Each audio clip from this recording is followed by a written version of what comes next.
बिल्लाह बिस्मिल्लाहिर्रहमानिर्रहीम। मैं तो जान किसी किसी वक्त तरस आउंदा है इस हुकूमत ते कि ये पता नहीं बेचारी हुकूमत होम्योपैथिक जी हुकूमत है ना, ਇਹਦਾ कोई नफा है ना नुकसान है।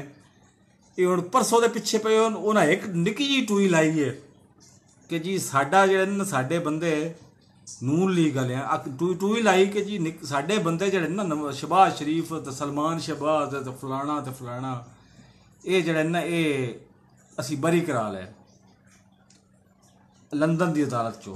तो यह मीडिया हाउस का सॉरी एक चैनल है, उस चैनल का नुमाइंदा जिहड़ा ना वो शहबाज शरीफ का जाती सॉरी नून लीग का जाती मुलाजम है। ठीक है जी, मान लिया। तो वकार कुरैशी कौन है जी? वकार कुरैशी ते नाल शाह महमूद कुरैशी। वह जवाब कोई नहीं थोड़े को। बहरहाल जी इस चैनल को सबसक्राइब करो तो नाल लगे बैल आइकॉन दबा के आल नोटिफिकेशन ऑन कर दो। तो चीनी फिर भी 125 रुपये किलो तो घी 390 रुपये किलो।